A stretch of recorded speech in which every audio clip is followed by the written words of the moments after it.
The NFL playoff is set. In the NFC wildcard round, the 6-seeded Lions face the 3rd-seeded Seahawks. The New York Football Giants, with the 5 seed, will take on the 4-seed Packers, and the Falcons will host the highest winning seed from the NFC wildcard round, and the NFC-leading Cowboys will host the lower seed.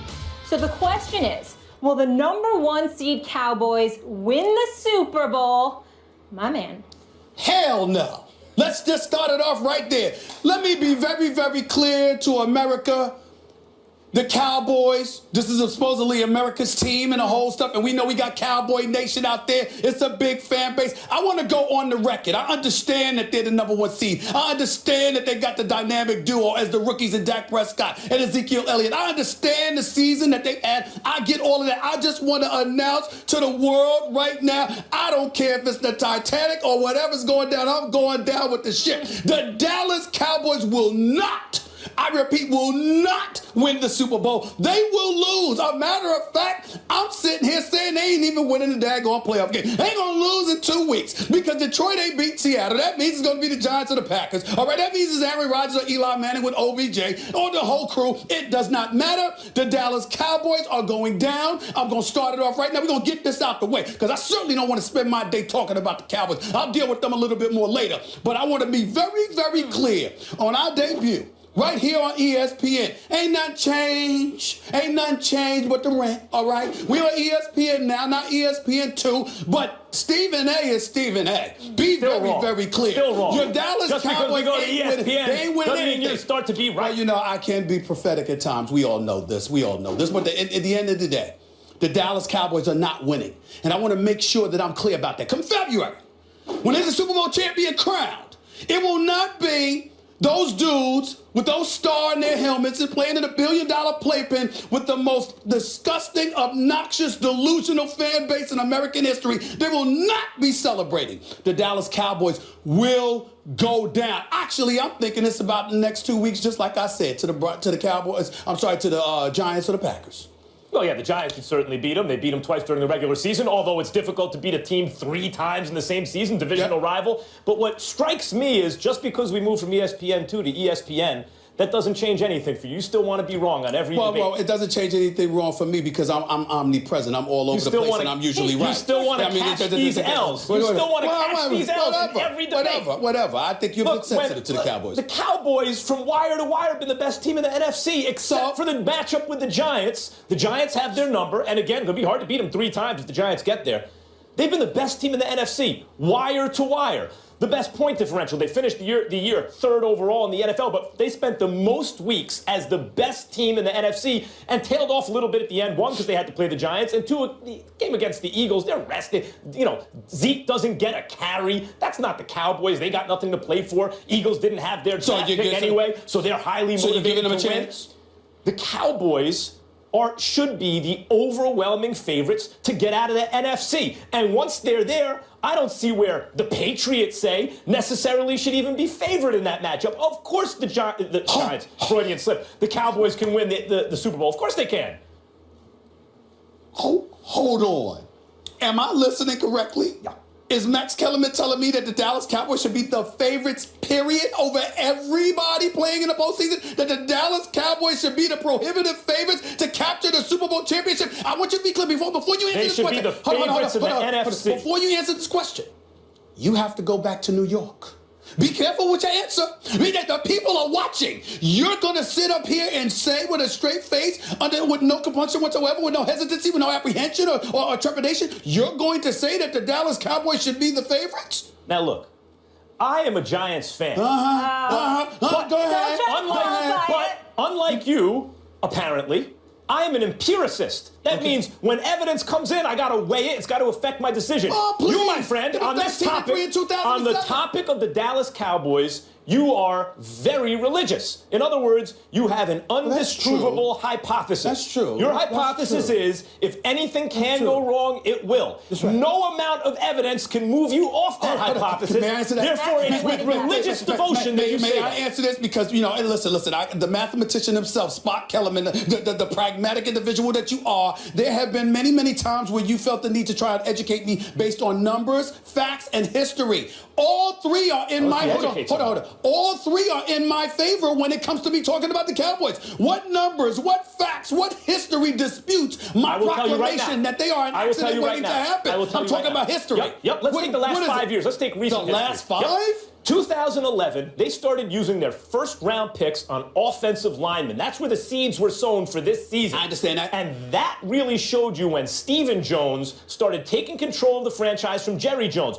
There was no better example of that because they take Tyron Smith, they take Travis Frederick, and there was no better example of that than when Johnny Manziel was on the board and they took Zach Martin. Here we go. Listen, that's when the franchise they probably heard the news that Johnny Manziel was at some bar and said we go chill. You think Jerry didn't want him? Do you think Jerry wanted him? Do you think Jerry wanted him? I think Jerry wanted him, but they had to guard themselves. Listen.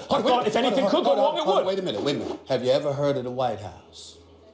Yes. Not the White House in D.C. Yes. There's another White House. Yes. Okay, that particular White House. Does Johnny Manziel need to be there? I'm just saying.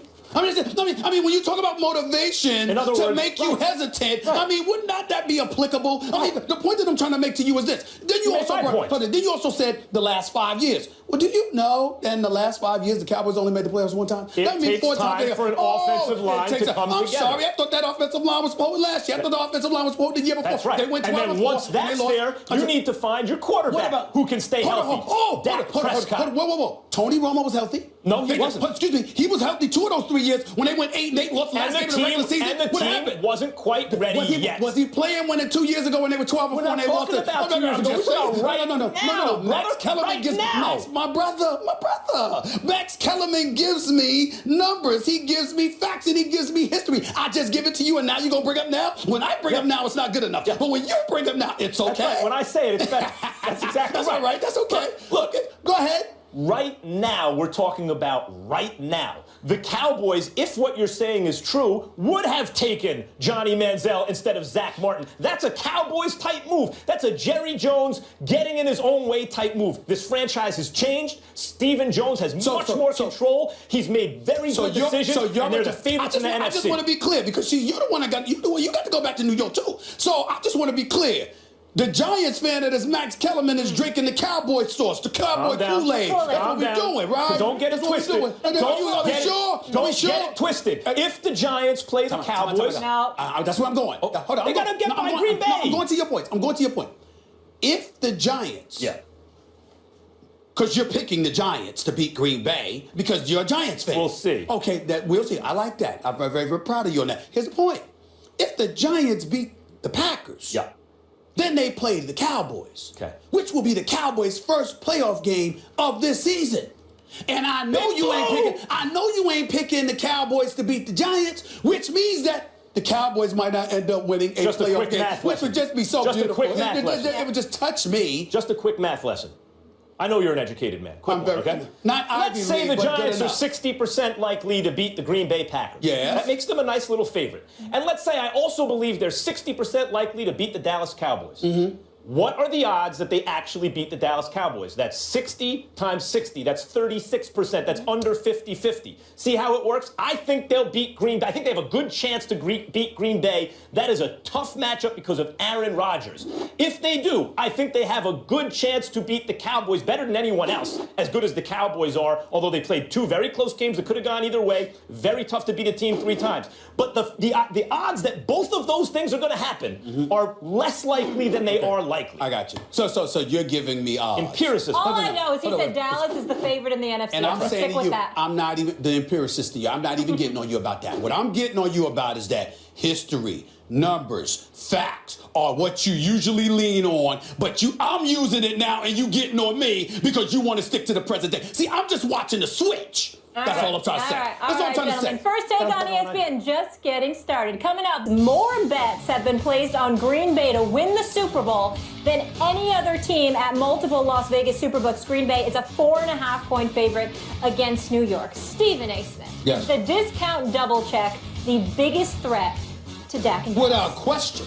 Aaron Rodgers. You know why? Because he's a bad man. That's why. Aaron Rodgers is a bad man. Aaron Rodgers on that 6-game winning streak, telling you what he was going to do and then going out there and doing it. Now, I got to give props for Tom Brady for the MVP, considering all the adversity he came through, overcame, 18 touchdowns, just one interception over the last 7 weeks since that loss in Seattle. But let's not get it twisted.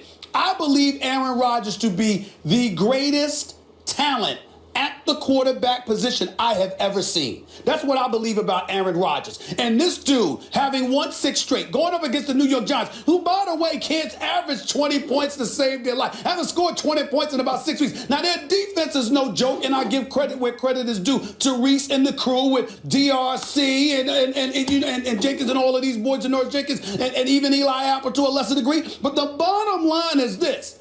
Even though defense ultimately propels you to championships, offense wins games, I'm just not feeling Eli. There's something that's wrong with Eli. He doesn't seem to be that dude. Now the playoffs, the offensive playoff Eli. Excuse me. Hey, I know what I'm saying. I know that he can step up. It wouldn't surprise me, but I'm going to go by what I see. And this is what I'm saying, Max. He's rolling up against Aaron Rodgers. Now, I don't care what anybody tells me. You're going to have to see, you have to show me that you could go on the Lambeau Field and knock off Aaron Rodgers. This happened before. Doesn't mean it can't happen again. But I got to see it to believe it. And I'm telling you right now, listen, Aaron Rodgers is not to be underestimated in any way. That's who I would, if I had to bet my money, I'm hoping the Giants win. If I had to bet my money, it's going to be on that bad man. You know, a lot of people have talked about the Atlanta Falcons being the toughest threat for the Dallas Cowboys. I'm going to have to go with Green Bay because of how hot they are offensively, but I've talked about it before. Their defense has elevated their game enough where I think we're not focusing on how well they've been playing in the secondary. Now, as far as pass rush and being able to clog up running lanes, that will be a different story versus the Dallas Cowboys. But I look at it in the sense when they're playing against the New York Giants, we can talk about Eli, playoff Eli, but what we've seen over the last 8 weeks, it hasn't been pleasant, so to speak, because now you take out Odell Beckham, and it seems like he doesn't know how to throw the ball, or even though his receiver's on the outside. Shepard is a pretty good wide receiver. Now, Victor Cruz, he gets missing at times. I don't know if it's because his relationship with Eli, or he doesn't trust him, whatever it may be, but they finally found a run game and being able to put Perkins in there. Now, Jennings, I thought he was a little slower hitting the hole. Now, Perkins can hit the hole and give you an option, but as far as the quarterback is concerned, you only go as far as your quarterback takes you. Eli, to me, is a turnover waiting to happen, or he'll find a big explosive play to Odell Beckham. Now, if you double Odell Beckham and force him to go somewhere else, it works in your favor. But when you look at the Green Bay Packers and what they've been able to do, running the football, play action game, Aaron Rodgers with the off-schedule plays, getting outside the pocket. Their offensive line has been blocking well for Aaron Rodgers. I think this is the one in which I think Dallas does not want to play Green Bay, especially if they go in and play the New York Giants very well and have to play them in that second game. That might be a tougher matchup than anyone gives. If we're talking about Green Bay and New York, I agree. As a Giants fan, I hate playing the Packers in this game, especially on the road, especially the way Aaron Rodgers is playing. However, Eli is going to light up that secondary, and the reason you're talking about without Odell, he doesn't even seem to know where to throw the ball, is because the Giants have missed so badly on the offensive line in recent years. Forget about Beatty and all that stuff. Eric Flowers, that was a first-round pick, a high pick. Every single play, it's either someone's getting to Eli or he gets called for a hold. They see it. He has no time to throw You a ball. are officially costing this guy money, Flowers. I mean, you bring him up every day. I mean, you're going to get this guy fired. Look, he's 22 years old. There's time to improve, but it looks to me like maybe on the right side of the line eventually, not the left. I just got to tell you, I'm rooting for him. I just got to tell you what I see. So I agree with you about that matchup. But let's talk about who poses the biggest threat to Dallas. That means, is it Green Bay, should they win, or the Giants, should they win? The answer is the Giants. First of all, the most obvious thing is the Giants beat them twice.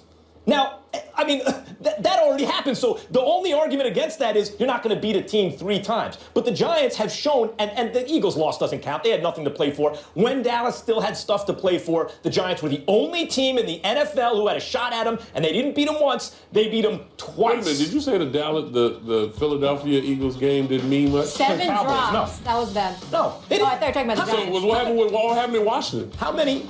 What just happened in Washington? Exactly. By the way, that's how good the Giants defense defense is right now. Even the What Washington about offense? What about the offense? That's the question that we need to figure out. Giants didn't have What anything about to play the for offense? either, Donovan. So they had nothing to play for, so all of a sudden, what, Eli just gonna go out there and just throw the ball there? My point is, Eli doesn't have time to throw. Your criticism of the Giants' offense is correct. That may have an effect against Green Bay. But they've already shown that their offense is good enough to beat Dallas twice. So who poses the biggest threat? Obviously, the team that's already beat you twice. And the New York Giants defense is arguably right now the best defense in the NFL. What I think you're missing is that familiarity sometimes can be the devil in disguise. And what I mean by that is that if you are the Dallas Cowboys, the fact that you've played against this team, even though they beat you, each was a highly contested matchup. It wasn't a blowout by any stretch of the imagination. It could have gone either way. Now they're the #1 seed. They're on their home turf. You've beaten them. They've seen what you can throw at them. They're more familiar with you, which is why it's so difficult. Not to mention the fact, what is the alternative? The alternative, Max, is for that defense, even though it's been impressive under Marinelli, even though it seems to be upgrading or what have you. The bottom line is you going up against one of the greatest quarterbacks that we've ever seen, who's a surgeon out there who can pick anybody apart. And everybody's raving about whether it's DeMarcus Lawrence, it's the Randy Gregory's of the world and others who are in that lineup. When you're throwing people back into the mix, trying to get those fresh bodies, sometimes that chemistry can get disrupted. And I don't think that's to be underestimated. We shall see. What's the Green Bay Packers defense? We in Donovan. Dallas. Come on. We got you. So good to see you, as always.